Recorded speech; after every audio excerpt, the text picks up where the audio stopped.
منال، اي منال. انا رحت منال مكان الخياطه اللي انتوا وصفتوه لي يا منال، وقالوا لي لا دي مشيت من زمان يا منال.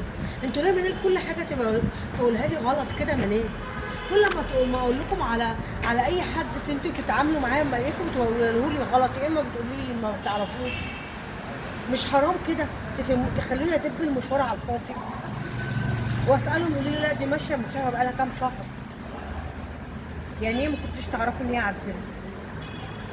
لا انتوا على طول بتواصل معاها ومعاكم على الفيسبوك وعارفين عنها كل حاجه، ولسه عاملين عندكم فساتينها، الفساتين بتاعتكم لسه عاملين عندها. طب تعملوا معايا كده؟ مش عايزين تقولوا لي على حاجه يبقى ما تقوليش خلاص. انا عارفه ان انتوا كل مره على الحال ده. سلام سلام سلام. ربنا ما ياخدني ليكم بجد. الاسانسير على طول عطلان كده. نعمل ايه بس؟ مش قادره، انا تعبت وطلعت والله وانا منوله ما تيجي عندي انا. طيب انا فوق على طول، انت لسه هتطلعي تاني وانت تعبتي من السن؟ تعالي عندي لحد ما هطلع عدد دروس اغسل العيال هطلع معايا. اغسل المواعين على ما يخلصوا الدرس وننزل سوا نجيبهم. ماشي يلا. ايه ده؟ عاملين ايه؟ ازيك يا مروه عامله ايه؟ تعالوا تعالوا. لا معلش متاخرين. عايزاك بس في موضوع، عايزه اقول لكم على حاجه. خير يا مروه. طب تعالي بس ادخلي. لا زي ما معلش. تقولي مروه من هنا يلا. في ايه من هنا ما تدخلي؟ لا معلش عايزين. بص بس انا ورايا. كنت عايزه بس اقول لكم على حاجه. ايه؟ انا دلوقتي العيال عندي عايزين اللغه بتاعتهم زي الزفت، وانا عارفه ان انتوا بتودوا كورسات انجليزي. فانا قلت اطلب منكم بس ان انا بس تقولوا لي بس المكان فين اللي بتودوا فيه، عشان حتى اجي معاكم العيال يروحوا ياخدوا يستفيدوا. عشان انا عندي المكان اللي كنت بروح اودي فيه كان وحش، والعيال ما اتعلموش منه حاجه. فانا عارفه ان انتوا بتحبوا تدوا الكورسات بطريقه حلوه. بس باماكن حلوه. احنا بتاعنا الكورس بتاعنا دلوقتي مش بيقبل دفعات جديده خالص. لا ومش حلو. لا بس هو اصلا مش حلو، ده احنا لسه بندور انا وعصمت على مكان تاني يروحوا فيه. لو لقيتي مكان قولي لنا. انت لو لقيتي مكان حلو قولي لنا ينوبك فينا ثواب، لكن اللي احنا فيه لا اللغه بتاعته مش حلوه خالص خالص.